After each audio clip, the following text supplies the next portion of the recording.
Hey, it is Jay Young, and today I'm going to answer a question that I usually ask other people. And that question is, why do you do what you do? And that seems like an easy question to answer, but it's not one of those 5 word answers that you just go, well, because it makes a lot of money. Because for the most part, we end up doing what we do because we kind of stumbled into it, right? But as kids, we all wanted to be, maybe cowboys or astronauts or police officers or firemen. And then somewhere along the way, we kind of took a different career path. And that happened to me because a lot of people when they're kids, they don't think, well, I want to be a proctologist or I want to be a roofer or a loan processor or an IRS agent. All fine all fine professions, but it's probably not that dream job you had when you were a kid. It's not a policeman, it's not a fireman, it's not an astronaut, and it's not a cowboy. So, for me to answer that question, it takes me back to 2010 because that was the pivotal point in my life that caused me to do what I'm doing now. Because for me as a kid, I wanted to be an entertainer. I love to watch Jonathan Winters. For those who don't know who that is, he's a comedian.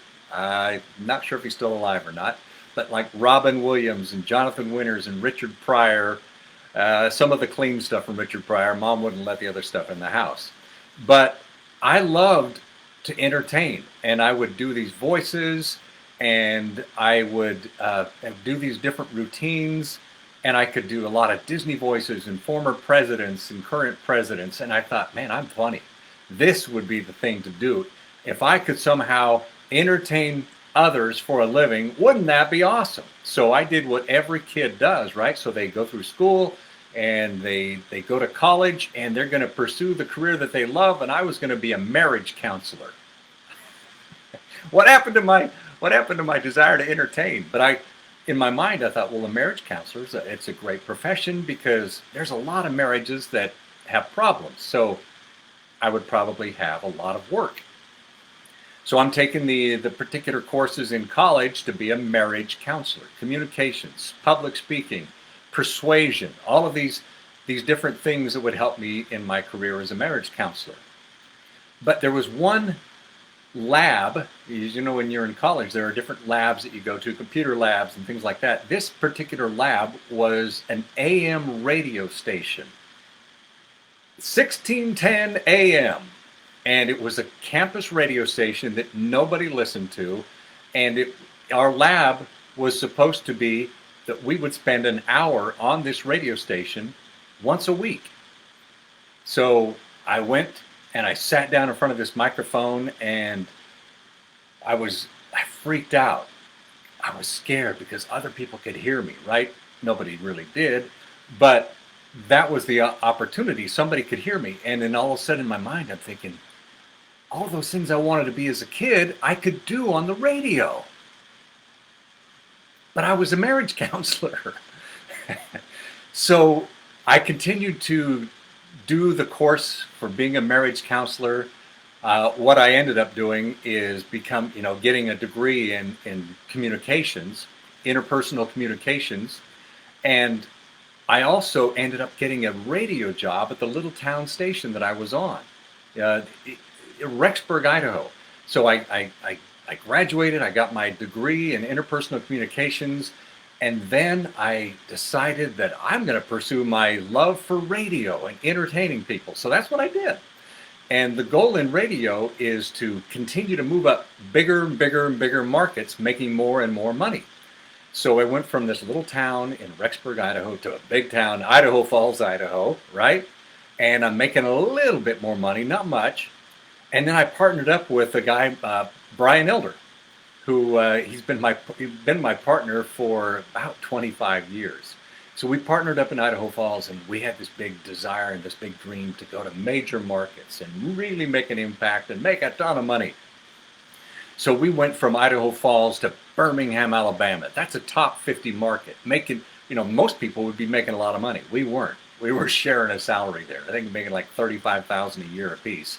And then after about 2 years in Birmingham, we got fired because our competition bought the radio station out. And in radio, the contracts that we have, they have this non-compete clause in them. So you can't just go across town and get another radio job. You have to pick up your family and move to another state or another city to get another job. And that's what we did. So we ended up getting a job in Memphis, Tennessee at Kicks 106.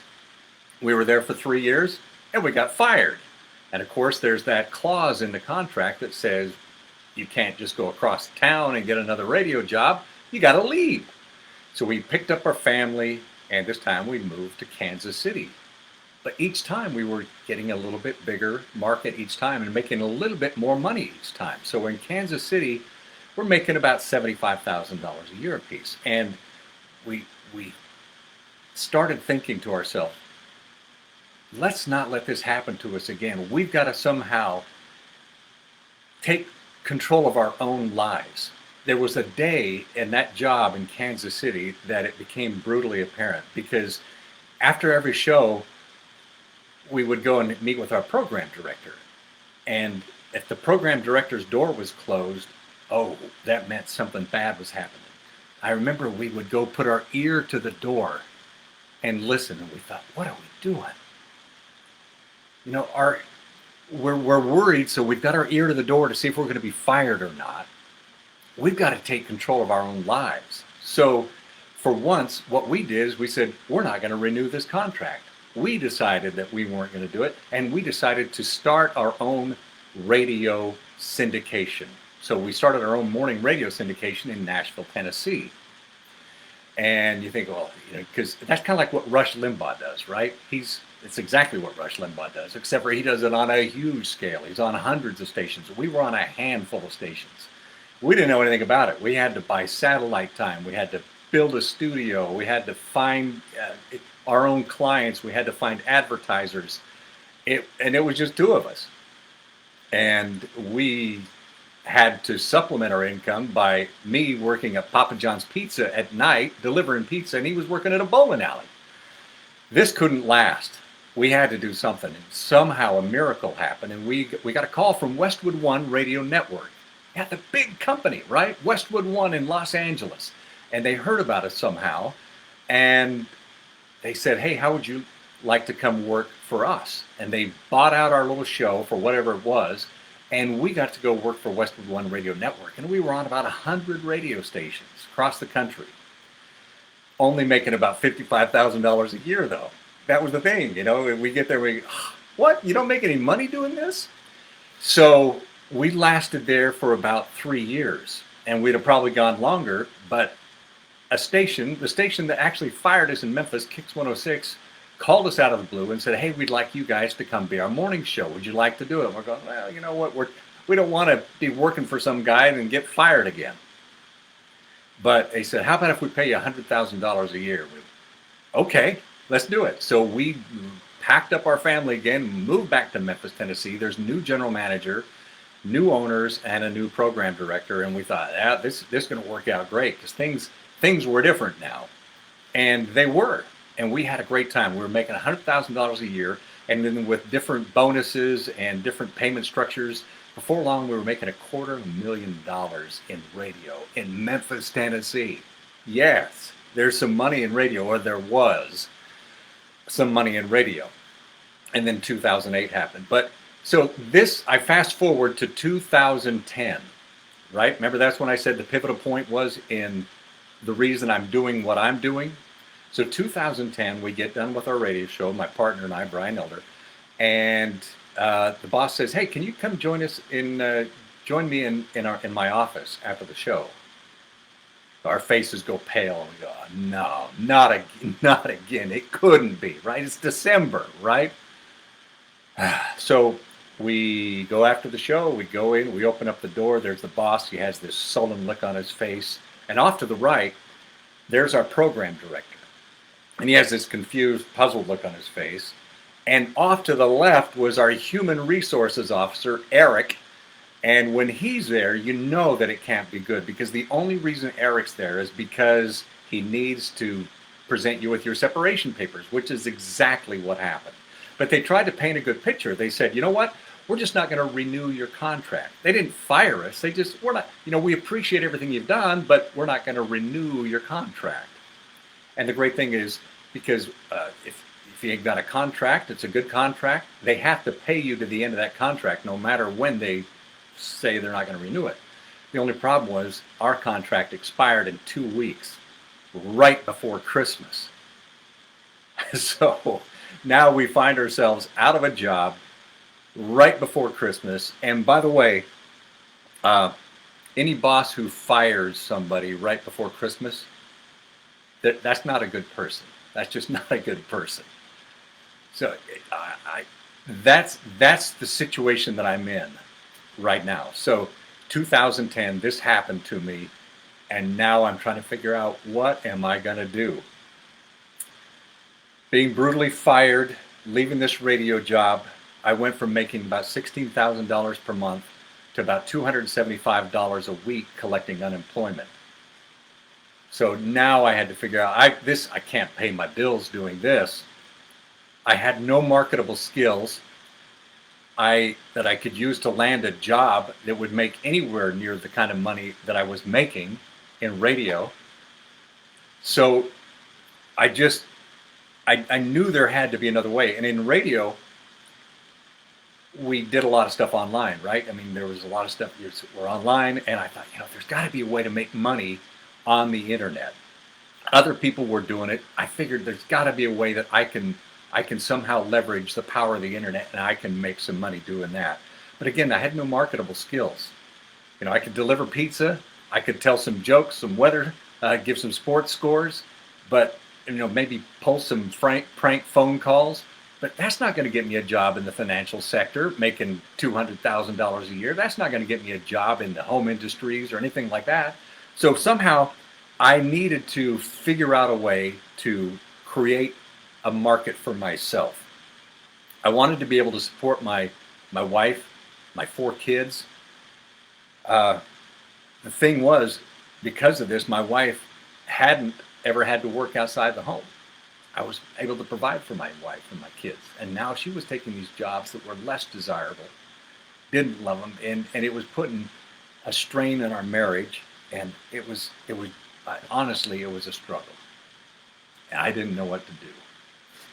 I was trying to figure out, maybe there is a way I can use some of these radio skills that I had to actually reinvent myself. So I did. I started researching, ways to make money online, how I could actually make some money online, and it took some time. And to make things worse, I felt terrible. I felt terrible because we had no money to do any of the things that we were used to doing, the things that my family were used to doing. I couldn't afford to pay for my son's football junior league. He was in junior high, and there's a lot of fees that go along with playing football. Later on, he was on the high school track team, and that is super expensive, by the way, with ammo and everything. But so he wanted to do that, and scraping, trying to find money to do that, and then saying, no, you can't do that. Or he wanted to be on the high school marching band. Lots of fees involved with the high school marching band. So I felt worse about my situation because I was supposed to be the provider. I was the hunter and the gatherer, but I wasn't hunting and gathering. And that was terrible. And again, it was just putting a kink on my marriage, because my wife was now working and doing these jobs that she hated, and she would come home and she was miserable. And I know we took the vows for better or for worse, but I was seeing a whole lot of worse. And I just didn't see any way that things were going to get better. And I knew that I had hit a wall. I remember just, going out in the backyard with my hands in my face and just, praying, going, there's got to be another way. There's got to be another way. The problem was that I'd lost the only job that provided for my family. I didn't feel I had any skills at all, which meant I didn't have any skills to be able to provide for my family other than delivering pizza. And I knew that I didn't want to go do that again. Again, fine profession, but it wasn't what I needed right now.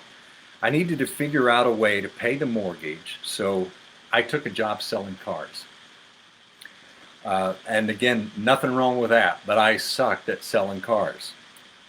I was starting out making a stipend of $1,200 a month, which barely covered our mortgage, just barely covered our mortgage. And then, if by chance something amazing happened, since I've been looking online trying to figure out different ways that I could use the internet, I was going through my email one morning and I saw this headline that grabbed my attention, something to do with the fact that help local businesses get more customers. I thought, yeah, I can do that, right? I can help local businesses get more customers. At the time, I didn't realize how this person knew that I was searching for that type of information because it just popped up in my email. Now I know that there's certain tools and things that you can do to make that happen for any business. But this guy's name was Mike Koenigs, and he had a system called Main Street Marketing. And Main Street Marketing helped businesses not only build a reputation through video and other things, but also help businesses in general get more customers. And there was a lot of things that went into that. But it now started to become very crystal clear to me that I could use the internet to help local businesses. And once that epiphany hit me, I thought, man, that's what I can do. Because in radio, we lived and died by the ratings in radio. Let me grab a little water here. We had different ratings. They have television ratings, like Nielsen ratings, right? But in radio, we had these ratings that if we did well, then we were able to get bonuses and things like that. And the radio station could charge more for their advertising. If we didn't do well, then sometimes we got fired, right? And I always wondered to myself why local businesses didn't have ratings. And about that time, 2007, 2008, that's when Google started becoming big, and Yahoo and things like that. And was it Zagat ratings, I believe, was one of them for restaurants. And now businesses were starting to get reviews, which were ratings, right? And a lot of businesses had no clue about this, and they just kind of blew it off. And if they had terrible ratings, they did terrible in business. But I began to think, what if I could help businesses maybe get better ratings, put things into process so they could do that, then that would be great. So this is where my epiphany started. And so while I was selling cars, I would be listening to these different webinars, these trainings on the phone. Sorry, boss, at the time. But yeah, I was listening to these webinars on the phone, trying to understand more about this, how you could leverage the internet in local business. And, slowly, very slowly, I began to learn how to do this. I began to see how using the internet, that a local business could actually make more money from every customer because they were able to get that customer to rave to their friends through ratings, right, through reputation, and the amazing experience they had with their service. So this was very, very cool to me. And I saw this glimmer of hope that I too could finally have a predictable revenue stream and not have to worry about someone else controlling where I lived and how I supported my family. I wouldn't have to go to, put my ear against the door to see if the boss was in a bad mood and if he was going to fire me that day. I also learned that you don't have to be well known or tech savvy to make money using online tools. You just have to have a desire to create solutions that solve problems for people. And I think that was the key. You have to have a desire to create, to have solutions that solve problems for people. And the big aha moment was when I realized that I needed to build a list And a list is kind of like a bucket full of people that you can continually to present your offers to, and they love it and they will buy from you, or a reservoir, right? Imagine being able to just throw your hook in a bucket and just reel in a fish every time. That's kind of what a list is for a business. And this started me thinking that, well, this everybody ought to know this. So I started telling as many people as possible about this system that I was now using for building a predictable cash flow. I was doing this one-to-one for about 6 years. I would meet business owners in their office, or I would go to different events and speak, which was a little better than meeting somebody one-on-one. And then I realized that I could do these Facebook Live events, kind of like what we're doing here. There was Google Hangouts. You could just do YouTube videos. You could do webinars, teleseminars, all of these different things to be able to speak to a much larger audience, to get your message to a much larger audience. And then I started doing these daily video trainings. And after I did that, I started building a community of hungry buyers that were interested, and they were entrepreneurs, they were business people, they were interested in doing the same thing for their own business. And suddenly I was making the kind of money that I had been hoping for back when I was doing radio, right? I was able to start paying my bills again, and my wife didn't have to go outside the home to work anymore. And that's when I realized that the secret was to learn how to use the internet to make money.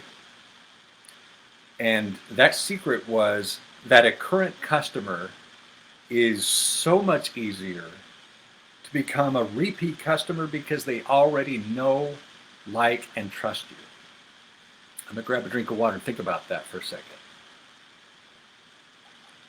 A current customer is so much better because they already know, like, and trust you. Because so much in business, companies, they're always looking for brand new customers, and they don't do anything to cultivate the ones that they already have, the ones that already bought for them, they already spent all that money on trying to get, and now they're after new ones and not even paying attention to the ones that already came to them. So my plan was to start educating my audience. And this audience included entrepreneurs, business owners, people that just wanted to do better in life, and to bring in even more people and start filling their buckets, their list, right? Building that list with previous customers so that they could create a predictable cash flow for their business as well. So I started building my, they call it a tribe. It's really just a community of followers. And I did this with weekly webinar trainings about the importance of, first of all, positive reputation, having a great reputation online. And then it expanded into how to create offers that would generate repeat customers. But we didn't stop there. We then went to live events, including Chamber of Commerce meetings, these meetups, networks, BNIs, things like that, to share with people this blueprint that we began to build to help them to have the same financial success that we were having. We were excited about it. So after that, we created a complete step-by-step process that others could follow to achieve the same success that we were having. And this was super exciting. But there was still a problem. As my business was growing, I was struggling to keep up with it. I was just a one-man show, and I was doing everything, including customer service. I was creating content, writing ads, producing video, building websites. I was building funnel pages and landing pages, and all these different buzzword things, these tools that helped all of this blueprint happen. But I was spending a lot more time working than I ever did in my radio job. My radio job was literally 4 hours a morning. And now I was working from like 5 in the morning to 7 o'clock at night and later sometimes. Plus, I wasn't able to spend quality time with my family. And I'm not getting any younger. I'm just not getting any younger. So I ended up getting so frustrated that I knew that there had to be a better way to allot my time. So I decided that I would create a complete, proven, step by step blueprint that literally mapped out the entire process to make it easy for any entrepreneur or a business owner to create this massive list or fill this bucket full of happy customers, fill this reservoir with people that they could go to over and over and over again. And that's what I did, because these people already know, like, and trust a business, a current customer. But for most businesses, they're not doing anything with them. And so I saw that there was a huge need for this. And by doing that was an incredible opportunity to provide service so they could earn a predictable income, predictable cash flow, predictable revenue week after week, month after month. And that was very exciting for me because I could start seeing people that were doing it. And we chose to call this the Entrepreneur's Blueprint to Re-engage Past Customers to Make More Sales with Predictability.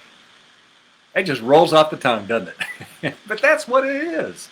The Entrepreneur's Blueprint to Re-engage Past Customers to Make More Sales with Predictability. And I love the predictability part because for so many businesses, on a Monday, they wake up, they have no idea how much money they're going to make on a Friday. They have no idea how much money they're going to make for the week, if they're for the month, if they're going to be able to make payroll or not. And the predictability part is the key. We thought if we could create something that would make it possible to help entrepreneurs and business owners take out the worry of making that next sale, that'd be awesome. It was working for us. I know it would work for others. And after 9 months of creating the step-by-step blueprint of how to create this bucket, right, of happy customers that would probably buy from the business again, if given a reason and a great offer, and then a way to engage with each of those customers to stay top of mind with them through educational, fun, and incredible offers, inviting them to VIP events, things that you would do to a friend, right? You would invite friends to, if you knew of a great deal, you're telling them, right? That's what businesses need to be doing to their customers. So that's when I knew I had something. I knew that we had a system that could be duplicated by any type of business. The Entrepreneur's Blueprint to Re-engage Past Customers to Make More Sales with Predictability became a reality. And I can now show anyone how to create this exact same system that we use for their own enterprise. They can create valuable content and amazing offers for their customers to have predictable revenue source. And sometimes I'll get people saying, well, that wouldn't work for me. Our business doesn't have repeat customers. Maybe that's true, but there are things that you can do with those past customers to get them to rave to their friends about you so that their friends now become your customers. So in any type of business, whether you have customers, clients, patients, whatever it is, this works. So when we then started to let other entrepreneurs use this system and to gauge their success, and it works. It just works. As a result of all of this, we've helped hundreds of entrepreneurs and businesses duplicate this system that they can use month after month, year after year, to create their own predictable revenue stream. Once it's set up, it's set up. There's a few things that you do to maintain it during the month, but it's set up. It's not something you have to continue to pay for, right? And the most incredible thing that happened to me was that I went from not really having any marketable skills after being fired from my radio job to now being able to provide for my family.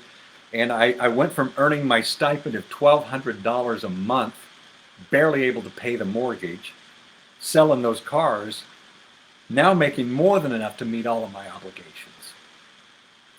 Because this is an organized system. It's a process that is easily duplicatable. And with this, we're able to help other businesses have the same kind of success. And just by helping these, hundreds of other people, just like you, discover that having this organized system allows them also to fill up their bucket or fill up their reservoir, to build a huge list of clients, of customers, of patients, and allows them to cultivate that customer list and then provide incredible value and service to them so that they also have that predictable revenue. And that is the key. Provide great service, right? Provide solutions to their problems. And I could get into more about that, but so many businesses focus on what they do, right? I'm a lawyer, I'm a CPA, I'm a roofer, this is what I do. Instead of, what problem do you have that my services solve? And if you just have that little shift, it changes your business. And now you're serving instead of just, presenting your tools. You wouldn't go to a heart surgeon because they have these amazing tools. It's because they can solve the problem that you have. So the coolest thing of all was, after creating the entrepreneur's blueprint to re-engage past customers, to make more sales and have a predictable income, was I was not only able to visit my kids who have now moved out of the house, but now my grandkids, and I was able to make sales and have more money with predictability. But one of the really neat things was, back in 2008, my son and I started the restoration project on a 1968 Camaro, and it kind of got stalled out, you can imagine, because we didn't have the money to do anything with that. But now I am able to finish the restoration of this Camaro that my son and I started working on, because we thought this was going to be the great father-son bonding experience. So very, very cool.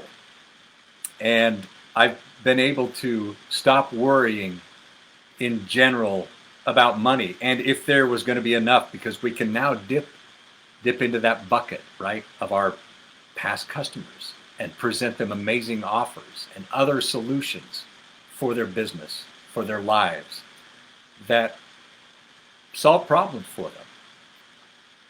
And in the end, what all this means is, I now feel confident to handle any situation that happens.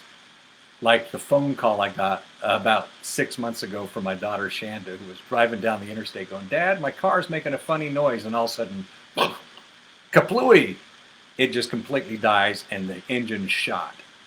And now I can help out my daughter, I can help out my kids with any of these problems that come up in their lives, because I'm making enough money that helps me handle any of the situations that life throws at us every day, right? So, long story, why do I do what I'm doing? It goes back to 2010, getting fired from radio and reinventing myself. And that's why I'm so excited to be able to share this with you today, to share this opportunity, to share these same tools that I've been using, the same process, the same system, to solve problems and to create solutions. So thank you so much for watching today. I look forward to talking to you again, and look forward to hearing from you as well. Thank you so much.